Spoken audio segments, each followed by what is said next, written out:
ಓಂ ಇದಮೃತಂ ಇದಂ ಬ್ರಹ್ಮ ಇದಂ ಸರ್ವಂ ತಸ್ಯಮೇನ್ನಂ ಮಿತ್ರಂ ದಕ್ಷಿಣಂ ಸ ಏಷೋಷ್ಮಾಖಣಃ ಸತ್ಯಮೇವ ಜಯತೆ ನಾನೃತಂ. ಶ್ರೀ ಗುರುಭ್ಯೋ ನಮಃ.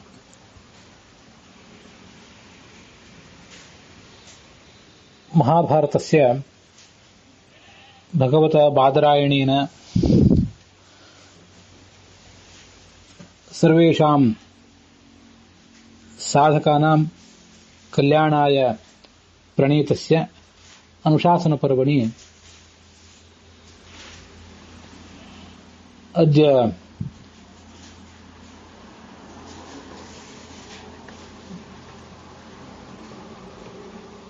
ವಾವಿಳ್ಳೆ ರಾಮಸ್ವಾಮಿ ಶಾಸ್ತ್ರಿಣಾಂ ಪಾಠೆ 29 29ನೇ ಅಧ್ಯಾಯ. ಟಿ.ಆರ್. ಕೃಷ್ಣಾಚಾರ್ಯ ಪಾಠೆ 61 ಅಧ್ಯಾಯ 61ನೇ ಅಧ್ಯಾಯ.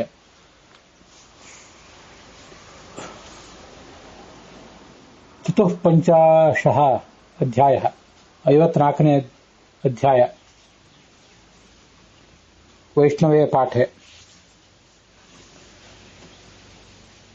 ತ್ರಯೋವಿಂಶಃ ಅಧ್ಯಾಯः ಉತ್ತರ ಭಾರತಸ್ಯ ಪಾಠೆ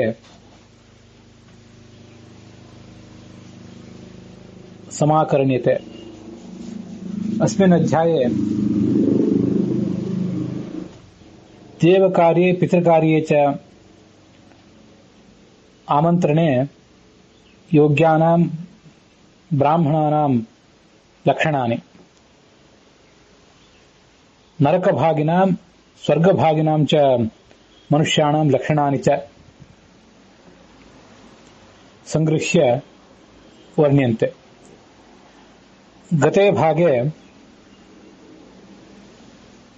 दानं स्वीकृत्यापि दानानि स्वीकृत्य भोजनानि भुक्त्वापि कथं पापानि परिहारं प्राप्येरन्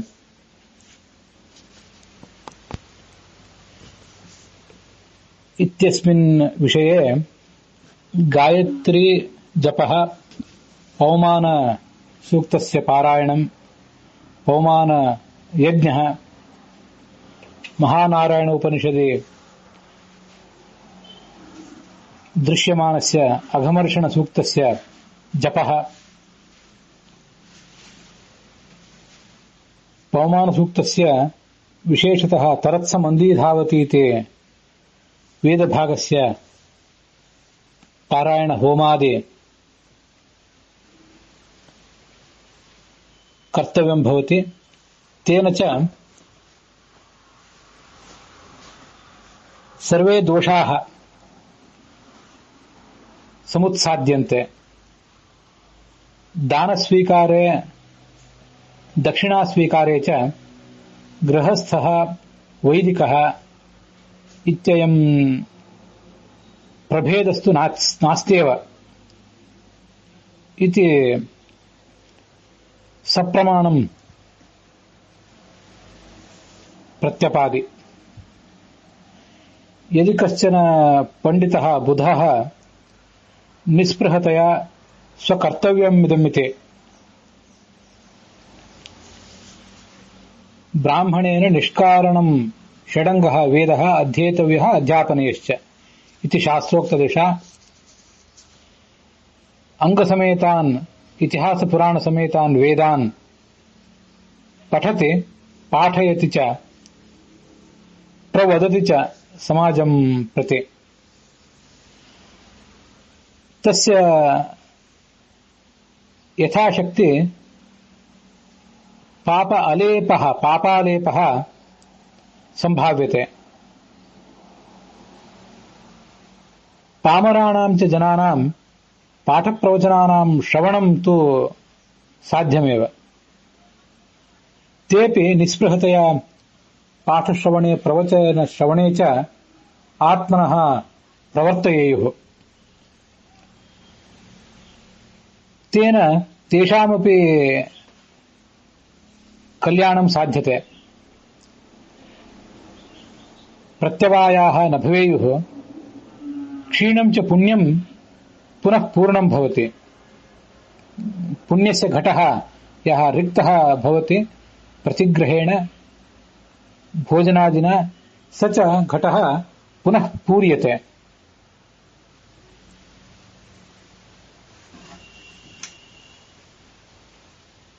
ಇತ್ಯೇತೆ ವಿಷಯಾಃ ಸಮವರ್ಣ್ಯಂತ. ಅನೇಕ ವಿಷಯಗಳನ್ನು ನೋಡಿದ್ವಿ ಕಳೆದ ದಿವಸ ನಾವು, ಪ್ರಾಯಶ್ಚಿತ್ತಕ್ಕಾಗಿ ಏನೇನು ಮಾಡ್ಕೊಳ್ಬೇಕು ಅಂತ ಅನ್ನೋದನ್ನು. ಬಹಳ ಮುಖ್ಯವಾಗಿ ಮನುಷ್ಯ ಮಾಡ್ಕೊಳ್ಬೇಕಾದದ್ದು ಪಾಪಪುರುಷ ವಿಸರ್ಜನ ಅಂತ ಒಂದನ್ನ ಪ್ರತಿ ದಿವಸ ಅವನು ಮಾಡ್ಕೊಳ್ತಾನೆ. ಆ ಪಾಪಪುರುಷ ವಿಸರ್ಜನೆ ಮಾಡ್ಕೊಳ್ಳುವುದು, ಅದಕ್ಕಿಂತ ಮುಂಚೆ ನಿರಸ್ತಃ ಪರಾವಸು ಇದಮಹಂ ಅರ್ವಾವಸೋ ಸದನೆ ಸೀದಾಮಿ ಅಂತ ಹೇಳಿಕೊಳ್ಳುವುದು. ಮಹಾಭಾರತದಲ್ಲಿ ಪರಾವಸು ಅರ್ವಾವಸು ಅಂತ ಇಬ್ಬರು ಸಹೋದರರ ಬಗ್ಗೆ ಕೂಡ ಕಥೆ ಬಂದಿತ್ತು. ಅದರಲ್ಲಿ ಆ ಪರಾವಸುವಾದವನು ಸ್ವಾರ್ಥಿಯಾಗಿದ್ದ. ಅವನು ತಮ್ಮನಿಗೆ ಯಜ್ಞಾದಿ ಪೌರೋಹಿತ್ಯ ಕರ್ತವ್ಯದಲ್ಲಿ ಅವನಿಗೆ ಸಿಗುವಂತಹ ಪಾಲನ್ನ ನಾಶಪಡಿಸಲಿಕ್ಕೆ ಪ್ರಯತ್ನಿಸಿದ್ದ. ದೇವತೆಗಳು ಆ ಪರಾವಸುವನ್ನು ತಿರಸ್ಕರಿಸಿ ತಮ್ಮನಾದ ಅರ್ವಾವಸುವನ್ನ ಮನ್ನಿಸಿ ಅವನು ಯಜ್ಞದಲ್ಲಿ ಕೊಟ್ಟ ಆಹುತಿಗಳನ್ನೇ ಸ್ವೀಕರಿಸಿದರು. ಆ ಬಳಿಕನೇ ನಾವೆಲ್ಲ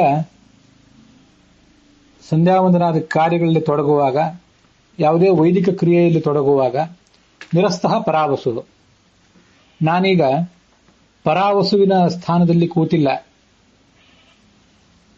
ಅರ್ವಾವಸುವಿನ ಸ್ಥಾನದಲ್ಲಿ ಕೂತಿದ್ದೇನೆ. ಸ್ವಾರ್ಥಿಯಾದ ಪರಾವಸು ಕೇವಲ ಆ ಪುರಾಣ ಕಾಲದಲ್ಲಿ ಮಾತ್ರ ಇರಲಿಲ್ಲ, ನನ್ನಲ್ಲಿಯೂ ಕೂಡ ಸ್ವಾರ್ಥಿಯಾದಂತಹ ಪರಾವಸುವಿನ ಒಂದು ಮುಖ ಇದ್ದಿರಬಹುದು. ಅಂಥ ನನ್ನ ಮುಖ ಈಗ ನಿರಸ್ತವಾಗಿದೆ, ಅಂಥ ನನ್ನ ವ್ಯಕ್ತಿತ್ವದ ಒಂದು ಭಾಗ ಈಗ ನಿರಸ್ತವಾಗಿದೆ. ಇದಮಹಂ ಅರ್ವಾವಸೋ ಸದನೆ ಸೀದಾಮಿ, ಅರ್ವಾವಸುವಿನ ಸ್ಥಾನದಲ್ಲಿ ನಾನೀಗ ಕೂತ್ಕೊಳ್ಳುವವನಿದ್ದೇನೆ. ಆ ಅರ್ವಾವಸುವಿನ ಸ್ಥಾನದಲ್ಲಿ ಕೂತಿದ್ದೇನೆ ನಾನು, ಆ ಮೂಲಕ ಪಾಠ ಪ್ರವಚನಾದಿಗಳನ್ನು ಮಾಡ್ತಾ ಇದ್ದೇನೆ, ಪೌರೋಹಿತ್ಯ ಇತ್ಯಾದಿಗಳನ್ನು ಮಾಡ್ತಿದ್ದೇನೆ ಅನ್ನುವಂಥ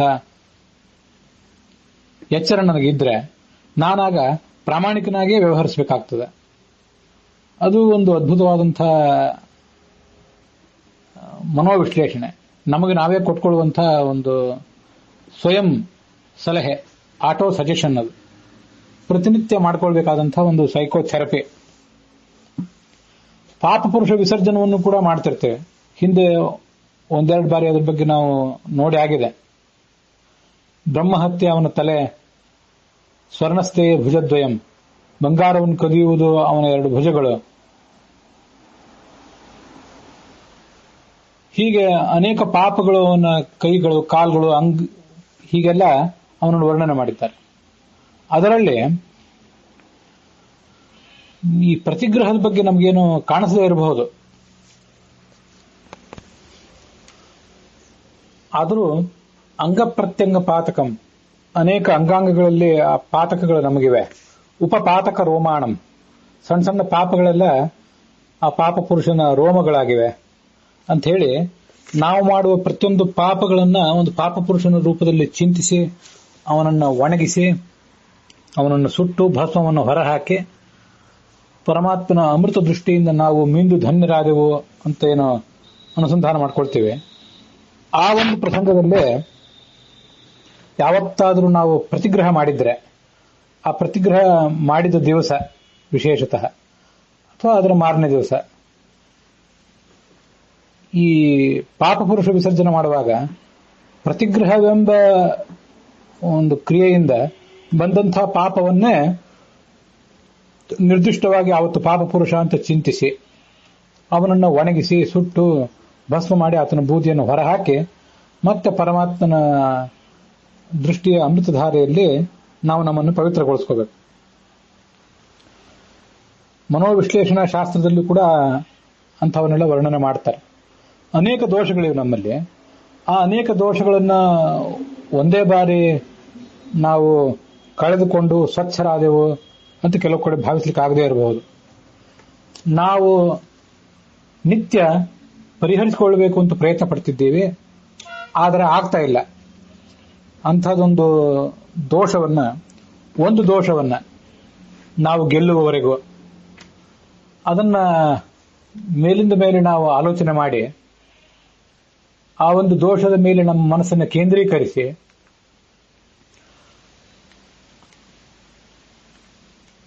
ಆ ಮೂಲಕ ಆ ದೋಷಗಳಿಂದ ಆಗುವಂತಹ ಅನಾಹುತಗಳನ್ನ ನಾವು ಪರಿಹರಿಸಿಕೊಳ್ಳಬಹುದು. ಹೀಗೆ ಆ ಪ್ರತಿಗ್ರಹದ ದೋಷವನ್ನು ಪರಿಹರಿಸಿಕೊಳ್ಳಿಕ್ಕೆ ಬ್ರಹ್ಮಹತ್ಯ, ಶಿರಸ್ಕಂಶ ಮೊದಲಾದ ಆ ಪಾಪಪುರುಷ ವಿಸರ್ಜನ ಕ್ರಮಗಳೇನಿವೆ ಅವುಗಳನ್ನು ಕೂಡ ಉಪಯೋಗ ಮಾಡಿಕೊಂಡು ನಮ್ಮ ಹೃದಯವನ್ನ, ನಮ್ಮ ಶರೀರವನ್ನು ನಾವು ಸ್ವಚ್ಛ ಮಾಡಿಕೊಳ್ಬೇಕು. ಇಂಥ ಅನೇಕ ಮಾರ್ಗಗಳನ್ನ ಶಾಸ್ತ್ರ ತೋರಿಸಿಕೊಟ್ಟಿದೆ. ಇವತ್ತಿನ ಭಾಗದಲ್ಲಿ ಯುಧಿಷ್ಠಿರ ಕೇಳುವ ಪ್ರಶ್ನೆಗಳನ್ನು ಹೀಗೆ ಗಮನಿಸೋಣ. ಶ್ರಾದ್ಧಕಾಲೇ ಚ ದೈವೇ ಚ ಪಿತ್ರೇ ಚ ಅಪಿ ಚ ಪಿತಾಮಹ ಇಚ್ಛಾಮಿಹ ತ್ವಯಾಖ್ಯಾತಂ ವಿಹಿತಂ ಯತ್ ಸುರರ್ಷಿಭಿಃ. ಶ್ರಾದ್ದ ಕಾಲದಲ್ಲಿ ದೇವತೆಗಳನ್ನ, ಪಿತೃಗಳನ್ನೇನು ಆರಾಧಿಸ್ತೇವೆ, ಆವಾಗ ಏನು ಅಲ್ಲಿ ವ್ಯತ್ಯಾಸ ಇದೆ, ಅದರ ವಿವರಗಳನ್ನ ವರ್ಣಿಸುವ. ಅದಕ್ಕೆ ಭೀಷ್ಮರು ಹೇಳಿಕ್ ತೊಡಗಿದ್ರು, ಸಾಧಕನಾದವನು ಬ್ರಾಹ್ಮ ಮುಹೂರ್ತದಲ್ಲೆದ್ದು ಸ್ನಾನಾದಿಗಳನ್ನು ಮುಗಿಸಿ ಮತ್ತೆ ಮಧ್ಯಾಹ್ನದ ಸಮಯದಲ್ಲಿ ಕುತುಪ ಕಾಲದಲ್ಲಿ ತೀರಾ 1-2 ಆಗಬಾರದು, 11:30, 12 ಆ ಪ್ರಸಂಗದಲ್ಲಿ ದೇವತೆಗಳ, ಪಿತೃಗಳ ಪ್ರೀತ್ಯರ್ಥವಾಗಿ ಈ ಕರ್ಮಗಳನ್ನು ಮಾಡಬೇಕು. ಅತಿಥಿಗಳನ್ನ ಆದರಪೂರ್ವಕವಾಗಿ ಸ್ವಾಗತಿಸಬೇಕು. ಅಕಾಲದಲ್ಲಿ ಈ ಶ್ರಾದ್ದಾದಿಗಳನ್ನು ಮಾಡಿದರೆ ಕಾಲಹೀನಂಚು ಯದ್ದಾನಂ ತಂ ಭಾಗಂ ರಕ್ಷಸಾಂ ವಿದುಹು. ಅಕಾಲದಲ್ಲಿ ನಾವು ಮಾಡುವಂತಹ ದಾನ ಮೊದಲಾದವುಗಳೆಲ್ಲವೂ ಕೂಡ ರಾಕ್ಷಸರಿಗೆ ಹೋಗಿ ಸೇರ್ತದೆ ಅನ್ನುವಂಥ ಎಚ್ಚರಿಕೆಯನ್ನು ಕೊಟ್ಟಿದ್ದಾರೆ. ದೇಶೇ ಕಾಲೇ ಚ ಯದ್ದಾನಂ ತದ್ದಾನಂ ಸಾತ್ವಿಕಂ ಸ್ಮೃತಂ ಅಂತ ಭಗವದ್ಗೀತಾದಲ್ಲೂ ಕೂಡ ಸರಿಯಾದ ಕಾಲದಲ್ಲಿ ದಾನಾದಿಗಳನ್ನು ಮಾಡಬೇಕು. ಯಾವುದೇ ಕ್ರಿಯೆಗೂ ಕೂಡ ಅದರದೇ ಆದ ಒಂದು ಸಮಯ ಇದೆ. ಯಾವ ಪದಾರ್ಥಗಳನ್ನು ನಿವೇದಿಸಬಾರದು, ಅದಕ್ಕೆ ಹೀಗೆ ಶಾಸ್ತ್ರದಲ್ಲಿ ಹೇಳ್ತಾರೆ, ಲಂಘಿತಂಚ ಅವಲೀಢಂಚ ಕಾಲಪೂರ್ವಂತು ಯತ್ಕೃತಂ ರಜಸ್ವಲಾಭಿ ದುಷ್ಟಂ ಚ ತಂ ಭಾಗಂ ರಕ್ಷಸಾಂ ವಿದುಹು.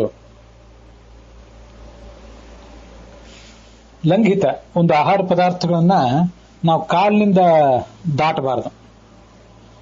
ಆಹಾರ ಪದಾರ್ಥ ಒಂದು ಜಾಗದಲ್ಲಿದ್ದರೆ ಅದರ ಸಮೀಪ ನಾವು ಹಾದು ಹೋಗುವ ಪ್ರಸಂಗ ಬಂದಾಗ ಸಾಧ್ಯ ಆದಷ್ಟು ಒಂದು ಸೇಫ್ ಡಿಸ್ಟೆನ್ಸ್ ಮೇಂಟೈನ್ ಮಾಡಿ ಅದರಿಂದ ಹೋಗಬೇಕು. ತೀರಾ ಆ ಆಹಾರ ಪದಾರ್ಥಗಳನ್ನು ಹಾಕಿಟ್ಟ ಪಾತ್ರಗಳು ಅಥವಾ ಎಲೆಗಳು, ಯಾವುದೇ ಬೇರೆ ಡಬ್ಬ ಮೊದಲಾದವುಗಳು, ಅವುಗಳ ಮೇಲೆ ಕಾಲಿನಿಂದ ಅದ್ರ ಮೇಲೆ ನಾವು ಪಾಸ್ ಆಗಬಾರ್ದು, ಆ ಕಡೆ ದಾಟಿ ಹೋಗಬಾರ್ದು. ಇದನ್ನು ನಾವು ಕೆಲವು ಬೇರೆ ಪ್ರಸಂಗಗಳಲ್ಲಿ ಕೂಡ ಗಮನಿಸಬಹುದಾಗಿದೆ. ಅನೇಕ ಕಡೆಗಳಲ್ಲಿ, ಮನೆಗಳಲ್ಲಿ ಆಗಲಿ, ಮಠಗಳಲ್ಲಿ ಆಗಲಿ, ಮಂದಿರಗಳಲ್ಲಿ ಊಟಕ್ಕಾಗಿ ಜನ ಕೂತಿರ್ತಾರೆ, ಪಂಕ್ತಿಯಲ್ಲಿ ಕೂತಿರ್ತಾರೆ. ಆಗ ಸಂಚಾರ ಮಾಡುವವರು ಅನೇಕ ಜನ ಬೇರೆ ಯಾರ ಊಟಕ್ಕಾಗಿ ಕೂತ್ಕೊಳ್ಳಿಕ್ಕಾಗಿ ಓಡಾಡ್ತಾ ಇರುವವರು, ಬಡಿಸುವವರು, ಮತ್ತೆ ತೀರ್ಥ ಕೊಡುವವರು, ಮತ್ತೆ ಯಾರೇ ಆಗಲಿ ಆ ಕಡೆಯಿಂದ ಈ ಕಡೆ, ಈ ಕಡೆಯಿಂದ ಆ ಕಡೆ ಓಡಾಡುವ ಪ್ರಸಂಗ ಬರ್ತಿರ್ತದೆ. ಅನೇಕ ಕಡೆ ಒಂದು ಪಂಕ್ತಿಯಿಂದ ಮತ್ತೊಂದು ಪಂಕ್ತಿಗೆ ಹೋಗೋ ಪ್ರಸಂಗ ಇರ್ತದೆ. ಅಲ್ಲೆಲ್ಲಾ ಕಡೆನೂ ಕೂಡ ಎಲ್ಲಿ ಎಲೆಗಳನ್ನು ಹಾಕಿರ್ತಾರೆ, ಎಲೆ ಮೇಲಿಂದ ಯಾವತ್ತೂ ದಾಟಬಾರದು. ಅದು ಕೂಡ ನಾವು ಗಮನಿಸಬೇಕಾದಂತಹ ಒಂದು ಸಂಗತಿ. ಅದು ಶ್ರಾದ್ದ ಇರಲಿ ಮತ್ತೆ ಯಾವುದೇ ಕಾಲ ಇರಲಿ. ಅವಲೀಢ ನಾವು ರುಚಿ ನೋಡಿದಂತಹ ಪದಾರ್ಥಗಳು. ಕಾಲಪೂರ್ವ ಅಂತನೂ ಒಂದು ಪಾಠ ಇದೆ, ಕಲಿಪೂರ್ವ ಅಂತನೂ ಒಂದು ಪಾಠ ಇದೆ. ಈಗಾಗಲೇ ಯಾವ ಪದಾರ್ಥಗಳನ್ನು ಬೇಯಿಸಿ ಅನೇಕ ಕಾಲ ಕಳೆದು ಹೋಗಿದೆ ಅಂತಹ ಪದಾರ್ಥಗಳನ್ನು ಕೂಡ ನಿವೇದಿಸಬಾರದು. ಕಲಿಪೂರ್ವ ಅಂತಂದ್ರೆ ಜಗಳಾಡ್ತಾ ಮಾಡಿದ ಅಡಿಗೆ ಅಂತ ಅದರ ಅಭಿಪ್ರಾಯ. ಕಾಲಪೂರ್ವ ಅನ್ನೋ ಪಾಠವೇ ಹೆಚ್ಚು ಯೋಗ್ಯ ಅಂತ ಅನಿಸ್ತದೆ ನನಗೆ.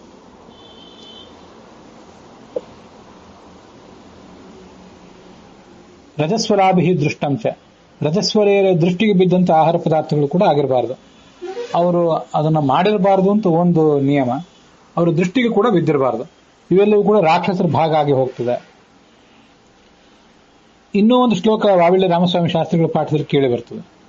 ಪರೋಚ್ಛಿಷ್ಟಂ, ಅಡಿಗೆ ಮಾಡಿದ ಪದಾರ್ಥಗಳನ್ನ ಈಗಾಗಲೇ ಯಾರಾದ್ರೂ ಒಬ್ಬರು ಸವಿ ನೋಡಿದ್ರೆ, ದೈವೇ ಪಿತ್ತೇಜ ಸತತಂ ತದ್ಭಾಗಂ ರಕ್ಷಸಾಂ ವಿದುಹು, ಅದೆಲ್ಲ ರಾಕ್ಷಸರ ಭಾಗ ಆಗಿ ಹೋಗ್ತದೆ. ಅವಘುಷ್ಟಂ ಅಂತ ಹೀಗೊಂದು ಶಬ್ದ ಇದೆ.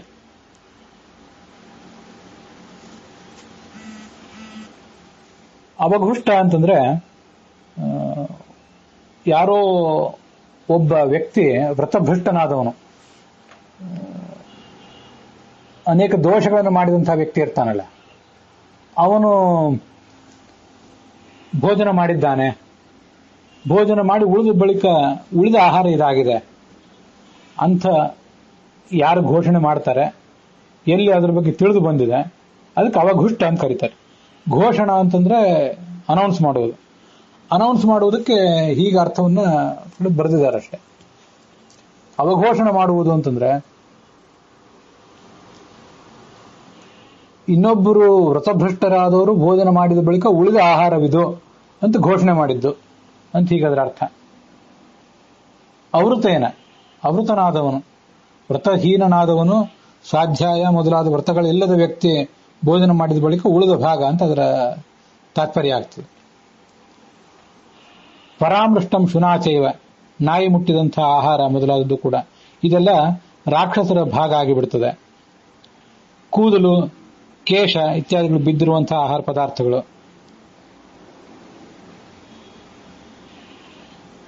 ಕ್ಷುತಂ ಶ್ವಭಿರವೇಕ್ಷಿತಂ, ಆಕಳಿಕೆ, ಸೀನು ಇತ್ಯಾದಿಗಳಿಂದ ದೂಷಿತವಾದಂತಹ ಅನ್ನ ಅಂತ ಬರೀತಾರೆ.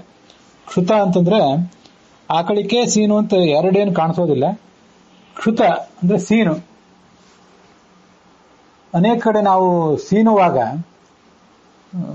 ಆಹಾರ ಪದಾರ್ಥಗಳಿಗೆ ನಮ್ಮ ಸೀನಿನ ಸಂಪರ್ಕ ಆಗದಂತೆ ನೋಡ್ಕೊಳ್ಬೇಕು. ಆ ಸೀನಿನ ಸಂಪರ್ಕ ಆಗಿದ್ರೆ ಅದೆಲ್ಲವೂ ಕೂಡ ದೇವತೆಗಳಿಗೆ, ಪಿತೃಗಳಿಗೆ ಅರ್ಪಿಸಲಿಕ್ಕೆ ಮತ್ತು ಬ್ರಾಹ್ಮಣರಿಗೆ ಅರ್ಪಿಸಲಿಕ್ಕೆ ಯೋಗ್ಯವಾಗಿರೋದಿಲ್ಲ ಅಂತ ಅದರ ಅಭಿಪ್ರಾಯ. ನಾಯಿ ಮೊದಲಾದ ದುಷ್ಟ ಪದಾರ್ಥ ಜೀವಿಗಳಿಂದ ನೋಡಲ್ಪಟ್ಟದ್ದು. ರುದಿತಂಚ ಅವಧೂತಂಚ, ಅಳತ ಇನ್ನೊಬ್ಬರಿಗೆ ಬಡಿಸಿದ ಆಹಾರ, ಅವಧೂತ ತಿರಸ್ಕಾರವಾಗಿ ಪೂರ್ವಕವಾಗಿ ಕೊಟ್ಟಂತಹ ಆಹಾರ, ಇದೆಲ್ಲವೂ ಕೂಡ ರಾಕ್ಷಸರ ಭಾಗ ಆಗ್ತದೆ.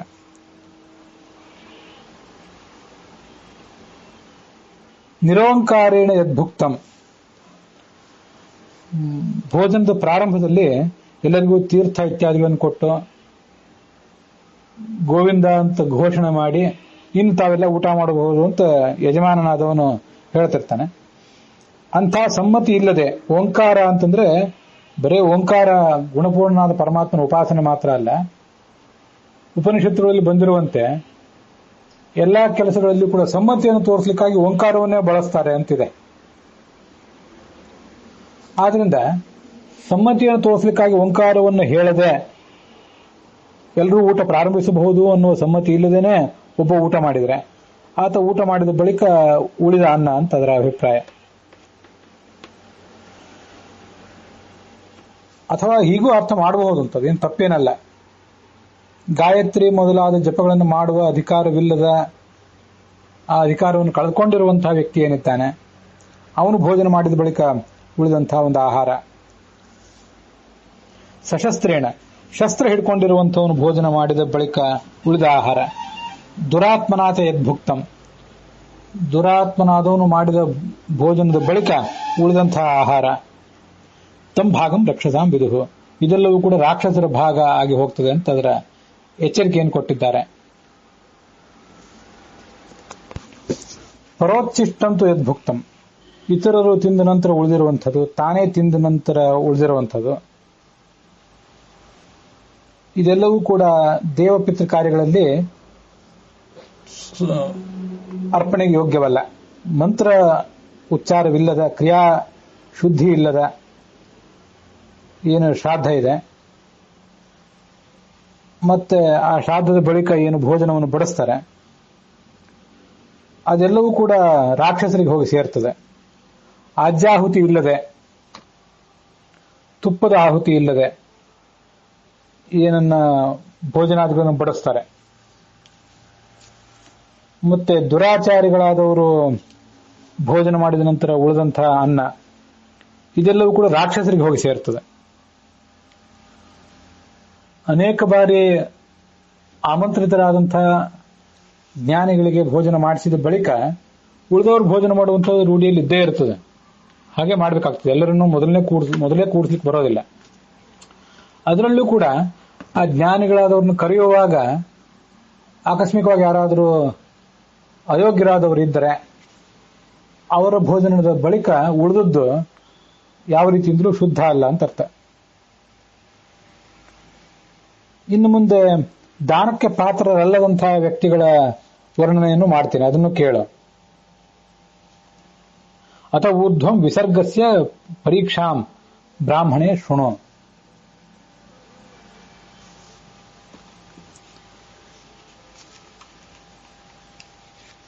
ಪತಿತರಾಗಿರುವಂಥವ್ರು, ಜಡರಾಗಿರುವಂಥವ್ರು.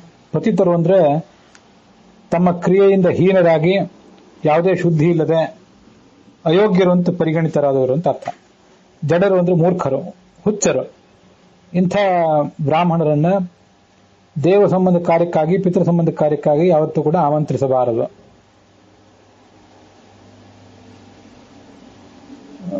ಶ್ವಿತ್ರಿ ಕ್ಲೀಬಶ್ಚ ಕುಷ್ಠೀಚ, ತೊನ್ನು ರೋಗ ಇರುವಂಥವನು, ಮತ್ತೆ ನಪುಂಸಕನಾದವನು, ಕುಷ್ಠರೋಗ, ಕ್ಷಯರೋಗ, ತಥಾ ಯಕ್ಷ್ಮಹತಶ್ಚಯ, ಅಪಸ್ಮಾರ, ಮೂರ್ಛೆ ರೋಗ ಇದ್ದವನು, ಕುರುಡ, ಇಂಥವರೆಲ್ಲರೂ ಕೂಡ ನ ಅರ್ಹಂತಿ ಕೇತನಂ. ಕೇತನ ಅಂತ ಒಂದು ಶಬ್ದ ಇದೆ, ಇದನ್ನೊಂದು ಹೊಸ ಶಬ್ದ, ಇದನ್ನು ಗಮನಿಸಬೇಕು.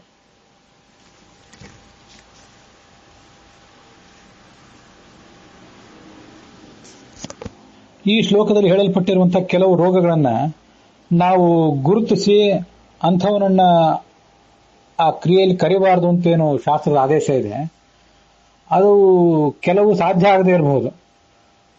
ತೊನ್ನು ರೋಗ ಇರುವಂಥವನು, ಕುಷ್ಠರೋಗ ಇರುವವನು, ಕ್ಷಯರೋಗ ಇರುವವನು, ಅವರನ್ನೆಲ್ಲ ನಾವು ಗುರುತಿಸಬಹುದು. ದೈಹಿಕ ಲಕ್ಷಣಗಳಿಂದಲೇ ಗೊತ್ತಾಗ್ಬಿಡ್ಬಹುದು. ಕುರುಡನನ್ನು ಗುರುತಿಸಬಹುದು.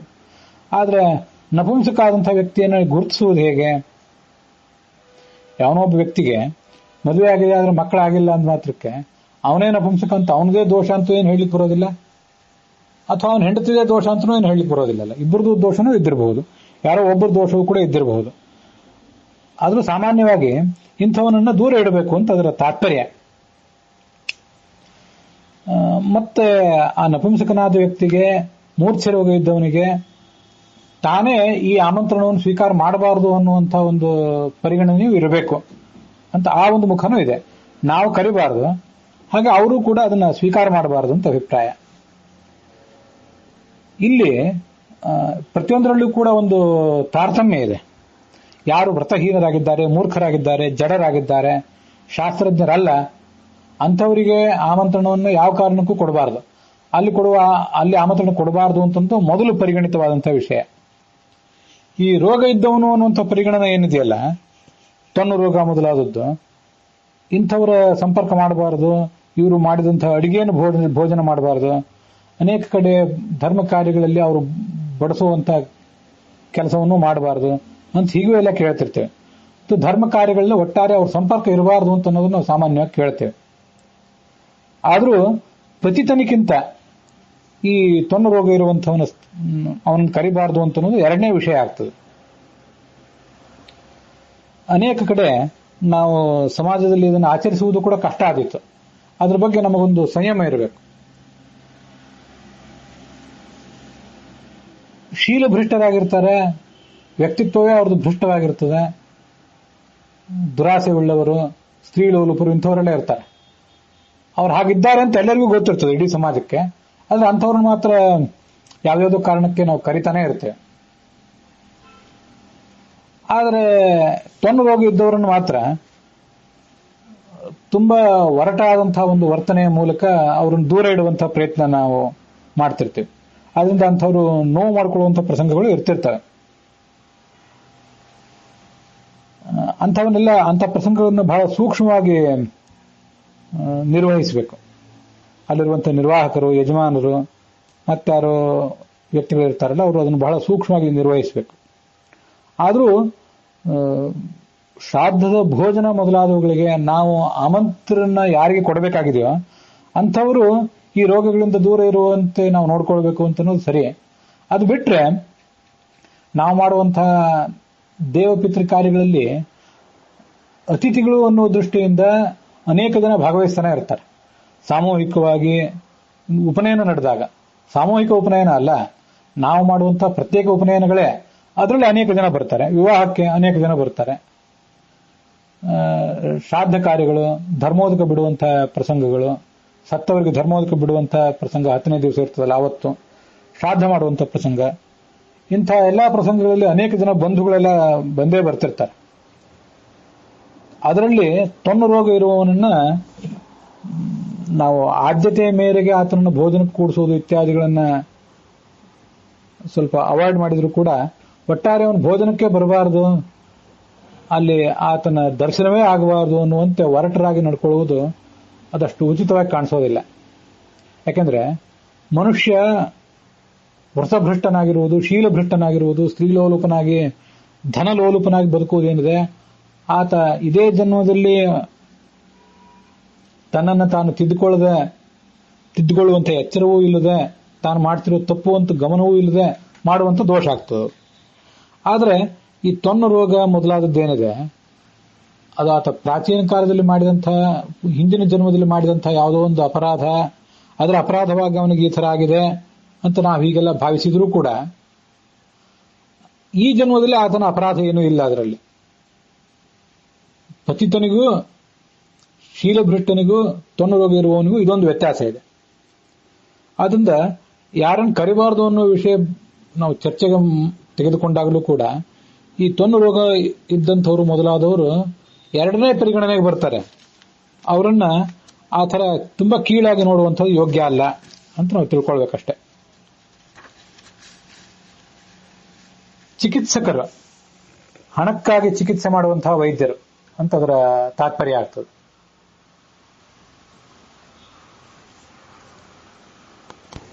ಹಣಕ್ಕಾಗಿ ಅಲ್ಲದೇನೆ ಕೇವಲ ಲೋಕೋಪಕಾರಕ್ಕಾಗಿ ಚಿಕಿತ್ಸೆ ಮಾಡುವಂಥವನು, ಅಂಥವನು ಇದಕ್ಕೆಲ್ಲ ಯೋಗ್ಯ ಅಂತ ನಾವು ಸ್ವೀಕಾರ ಮಾಡಬಹುದು ಅಂತ ಗೊತ್ತಾಗ್ತದೆ. ದೇವಲಕರು ಪೂಜೆಗಾಗಿ ಸಂಬಳ ತಗೊಳ್ಳುವಂಥವ್ರು, ದೇವಾಲಯದ ಅರ್ಚನೆ ಮಾಡುವವರು, ಅದೊಂದು ವೃತ್ತಿಯಾಗಿ ಇಟ್ಕೊಂಡಂಥವ್ರು.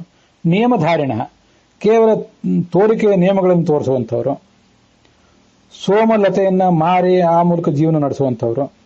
ನಾರ್ಹಂತಿ ಕೇತನಂ, ಇವರ್ಯಾರು ಕೂಡ ಆ ಶ್ರಾದ್ದದ ಭೋಜನಕ್ಕೆ, ಆಮಂತ್ರಣಕ್ಕೆ, ನಿಮಂತ್ರಣಕ್ಕೆ ಯೋಗ್ಯರಲ್ಲ ಅಂತ ಗೊತ್ತಾಗ್ತದೆ. ಈ ಕೇತನ ಅನ್ನೋ ಶಬ್ದದ ಬಗ್ಗೆ ಹೀಗೊಂದು ಜಿಜ್ಞಾಸೆಯನ್ನು ನಾವು ಮಾಡಬೇಕಿಲ್ಲ. ನಾರ್ಹಂತಿ ಕೇತನಂ ಅಂತೇನು ಈ ಮಹಾಭಾರತದ ಅನುಶಾಸನ ಪರ್ವದಲ್ಲಿ ಇಲ್ಲಿ ಕಾಣಿಸ್ತಿದೆಯಲ್ಲ, ಕಿತ ಸ್ಥಾನೇ ನಿವಾಸೆ ರೋಗಾಪನಯನೇಚ ಇತಿ ಧಾತೋಹೋ ಕೇತನಂ ಸ್ಥಾನಂ ಅಂತ ಲಕ್ಷಾಲಂಕಾರದಲ್ಲಿ ವರ್ಣನೆ ಇದೆ. ಕಿತ ಅಂತ ಧಾತುವಿನ ಮೂಲ ರೂಪ, ಅದಕ್ಕೆ ಸ್ಥಾನ ಅಂದರೆ ಜಾಗ ಕೊಡುವುದು ಅಂತ ಅರ್ಥ, ನಿವಾಸ ಒಂದ್ ಕಡೆ ಇರುವುದು ಅಂತ ಅರ್ಥ, ರೋಗ ಪರಿಹರಿಸಿಕೊಳ್ಳುವುದು ಅಂತ ಅರ್ಥ. ಇಲ್ಲಿ ಕಿತ ಅಂದ್ರೆ ಸ್ಥಾನ ಅಂತ ಅರ್ಥ. ಪಿತೃಸ್ಥಾನೇ ಕ್ಷಣ ಕ್ರಿಯತಾಂ, ಪಿತೃ ಸ್ಥಾನದ ಒಂದು ಬ್ರಾಹ್ಮಣನಾಗಿ ನೀನು ಭೋಜನ ಮಾಡಬೇಕು ಅಂತ ಒಬ್ಬನಿಗೆ ಆಮಂತ್ರಣ ಕೊಡ್ತೇವೆ. ಅಥವಾ ದೇವಸ್ಥಾನೇ ಕ್ಷಣ ಕ್ರಿಯತಾಂ, ದೇವಸ್ಥಾನದ ಬ್ರಾಹ್ಮಣನಾಗಿ ಬಂದು ಭೋಜನ ಮಾಡಬೇಕು ಅಂತ ಒಬ್ಬರಿಗೆ ಆಮಂತ್ರಣ ಕೊಡ್ತೇವೆ. ಇತಿ ಶ್ರಾದ್ಧೆ ಸ್ಥಾನಂ ದಾತುಂ ಗೃಹೀತುಂ ನಾರ್ಹಂತೆ. ಹೀಗೆ ಶ್ರಾದ್ದದಲ್ಲಿ ಆ ಒಂದು ಸ್ಥಾನ ಕೊಡ್ತೀವಲ್ಲ, ಬನ್ನಿರಿ ಅಂತ ಹೇಳಿ, ಅದಕ್ಕೆ ಅವರು ಯೋಗ್ಯರಲ್ಲ ಅಂತ ಹೀಗೆ ಕಾಣಿಸ್ತದೆ. ಇದು ಕಿತ ಅನ್ನೋ ಧಾತುವನ್ನು ಇಟ್ಕೊಂಡು ನಮಗೆ ಲಕ್ಷಾಲಂಕಾರದಲ್ಲಿ ಕಾಣಿಸುವಂಥದ್ದು. ಆದರೆ ಈ ಕಿತ ಧಾತು ಅಲ್ಲದೇನೆ ಕೇತ ನಿಮಂತ್ರಣ ಶ್ರವಣೇಚ ಅಂತ ಕೂಡ ಒಂದು ಧಾತು ಇದೆ. ಕೇತಯತಿ ಕೇತಯತೆ ಅಂತ ಅದರ ರೂಪ ಆಗ್ತದೆ. ಅದೇನು ನಿಜಂತವಾದ ಧಾತು ಅಲ್ಲ, ಆದರೆ ನಿಮಂತ್ರಣ ಶ್ರವಣ ಅಂತ ಎರಡು ಅರ್ಥ ಇದೆ. ನಿಜಂತವಾದ ಧಾತುವಿನಂತೆ ಕೇತಯತಿ ಕೇತಯತೆ ಹೀಗೆ ಎರಡು ರೂಪಗಳು ಅದರದ್ದು ತಯಾರಾಗ್ತವೆ. ಕಿತ ಸ್ಥಾನೆ ಅಂತ ಹೀಗೆ ಇಟ್ಕೊಳ್ಳುವುದಕ್ಕಿಂತ ಕೇತ ಆಮಂತ್ರಣೆ ಅಂತ ಕೇತ ನಿಮಂತ್ರಣೆ ಅಂತ ಏನು ಧಾತು ಇದೆ, ಅದನ್ನೇ ಸ್ವೀಕಾರ ಮಾಡುವುದು ಹೆಚ್ಚು ಯೋಗ್ಯವಾಗಿ ನನಗೆ ಕಾಣಿಸ್ತದೆ. ಇಂಥ ಚಿಕಿತ್ಸಕರು ಮೊದಲಾದವರನ್ನು ಕರಿಬಾರದು ಅಂತ ನಾವು ಈಗ ನೋಡಿ ಆಯ್ತು. ಗಾಯನಾಹ ನರ್ತಕಾಶ್ಚೈವ, ಯಾರು ಗಾಯನಾದಿಗಳನ್ನು ಮಾಡ್ತಾರೆ, ಸಂಗೀತವನ್ನು ಹಾಡಿ ನರ್ತನ ಮಾಡಿ ಆ ಮೂಲಕ ಜೀವನ ನಡೆಸುವಂಥವರು. ಪ್ಲವಕರು, ಹಾರ್ತ ನೆಗಿತ ಜೀವನ ನಡೆಸುವವರು ಅಂದ್ರೆ ಸರ್ಕಸ್ ಮೊದಲಾದವುಗಳನ್ನು ಮಾಡಿ ಅದರಿಂದ ಜೀವನ ನಡೆಸುವವರು ಅಂತ ಒಂದು ತಾತ್ಪರ್ಯ ಗೊತ್ತಾಗ್ತದೆ. ವಾದಕಾಹ, ವಾದ್ಯಗಳನ್ನು ನುಡಿಸುವಂಥವರು. ಕಥಕಾಹ, ವ್ಯರ್ಥ ಆಲಾಪ ಮಾಡುವಂಥವರು. ಯೋಧರು, ಸೈನ್ಯದಲ್ಲಿದ್ದವರು, ಇಂಥವರೆಲ್ಲರೂ ಕೂಡ ನ ಅರ್ಹಂತಿ ಕೇತನಂ, ಶ್ರಾದ್ದದ ಭೋಜನಕ್ಕೆ ಅವರು ಅಯೋಗ್ಯರು, ಹೀಗೆ ಗೊತ್ತಾಗ್ತದೆ. ಇಲ್ಲಿ ದೇವಸ್ಥಾನ ಮತ್ತು ಪಿತೃಸ್ಥಾನಕ್ಕಾಗಿ ಬ್ರಾಹ್ಮಣರನ್ನು ಕರಿತೀವಿ, ಅಲ್ಲಿ ಇಂಥ ವ್ಯಕ್ತಿಗಳನ್ನ ಯಾರನ್ನು ಕರಿಬಾರದು. ಕೇವಲ ಸಂಬಂಧಿಗಳಾಗಿ ಮತ್ತೆ ಕೆಲವು ಬಾರಿ ಆಪ್ತರಾಗಿ ಅವರೇನು ಭೋಜನಕ್ಕೆ ಬರ್ತಾರೆ ಅಂಥ ಪ್ರಸಂಗದಲ್ಲಿ ಅವರನ್ನು ಕರೀಲಿಕ್ಕೆ ಏನು ತೊಂದರೆ ಇಲ್ಲ ಅಂತ ನನ್ನ ಆಲೋಚನೆ. ಈ ಎಲ್ಲ ವ್ಯಕ್ತಿಗಳನ್ನ ಆ ಸಂದರ್ಭದಲ್ಲಿ ನಾವು ಅವಾಯ್ಡ್ ಮಾಡ್ಲಿಕ್ಕೆ ಸಾಧ್ಯ ಆಗೋದಿಲ್ಲ. ಹೋತಾರಹ ವೃಷಲಾನಾಂಶ ವೃಷಲಾಧ್ಯಾಪಕಸ್ತಥ, ಅಯೋಗ್ಯರಿಗೆ ಯಜ್ಞ ಮಾಡಿಸುವಂಥವ್ರು. ವೃಷಲರು ಅಂತಂದ್ರೆ ಅಯೋಗ್ಯರಿಗೆ ಯಜ್ಞ ಮಾಡಿಸುವಂಥವ್ರು. ಶೂದ್ರರಿಗೆ ಯಜ್ಞ ಮಾಡಿಸುವವರು ಅಂತಾನೆ ನೇರವಾಗಿ ಅರ್ಥ ಅಲ್ಲಿ ನಮ್ಗೆ ಕಾಣಿಸ್ತದೆ. ಆದರೆ ಶೂದ್ರರಿಗೂ ಕೂಡ ಕೆಲವು ಯಜ್ಞಗಳನ್ನು ಮಾಡಿಸುವಂಥ ವಿಧಾನ ಇದ್ದೇ ಇದೆಯಲ್ಲ. ಕೇವಲ ಬ್ರಾಹ್ಮಣ, ಕ್ಷತ್ರಿಯ, ವೈಶ್ಯ ಇವರಿಗೆ ಮಾತ್ರ ಯಜ್ಞ ಮಾಡಿಸುವುದಲ್ಲ, ಶೂದ್ರರಿಗೆ ಮಾಡಿಸುವುದು ಕೆಲವು ಯಜ್ಞಗಳು ಇದ್ದೇ ಇವೆ. ಅದಕ್ಕೂ ಎಲ್ಲದಕ್ಕೂ ವಿಧಾನಗಳಿವೆ. ಆ ವಿಧಾನವನ್ನು ಮೀರಿ ಮಾಡುವವರು ಅಂತ ಅರ್ಥ.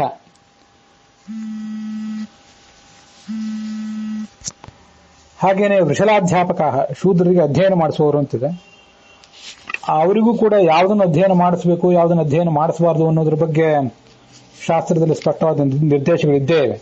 ನೇರವಾಗಿ ಅವರಿಗೆ ಯಾವುದನ್ನು ಹೇಳಿಕೊಡಬಾರದು ಅಂತ ಅರ್ಥ ಅಲ್ಲ. ತಥಾ ವಿಷಲ ಶಿಷ್ಯಾಶ್ಚ, ಶೂದ್ರರೇ ಶಿಷ್ಯರಾಗಿ ಉಳ್ಳವರು ಅಂತನೂ ಅದಕ್ಕೆ ಅರ್ಥ ಕಾಣಿಸ್ತದೆ. ಪ್ರತಿಯೊಂದಕ್ಕೂ ಅತ್ಯಂತ ಸಂಯಮದಿಂದ ಅರ್ಥ ಮಾಡಬೇಕಾಗ್ತದೆ. ಮತ್ತೆ ಅಂಥವ್ರನ್ನ ಕರೆಯುವಾಗಲೂ ಕೂಡ ಅಷ್ಟೇ ಸಂಯಮ ಕೂಡ ಇರಬೇಕಾಗ್ತದೆ. ಪ್ರತಿಯೊಬ್ಬನಿಗೂ, ಒಬ್ಬ ಅಧ್ಯಾಪಕನಾದವನಿಗೆ, ಜ್ಞಾನಿಯಾದಂತಹ ಪಾಠ ಪ್ರವಚನಾದಿಗಳನ್ನು ನಡೆಸುವವನಿಗೆ ಅನೇಕ ಜವಾಬ್ದಾರಿಗಳಿರ್ತವೆ. ಪ್ರತಿಯೊಬ್ಬರಿಗೂ ಕೂಡ ಅವನು ಹೇಳಿಕೊಡ್ಬೇಕು. ಒಬ್ಬೊಬ್ಬರಿಗೆ ಒಂದೊಂದನ್ನ ಹೇಳಬೇಕು. ಯಾರಿಗೆ ಯಾವುದನ್ನು ಹೇಗೆ ಹೇಳಬೇಕು ಅಂತ ಅನ್ನೋದನ್ನು ಅವನು ತಿಳಿದಿರಬೇಕು ಅಂತ ಅದರ ತಾತ್ಪರ್ಯ ಆಗ್ತದೆ.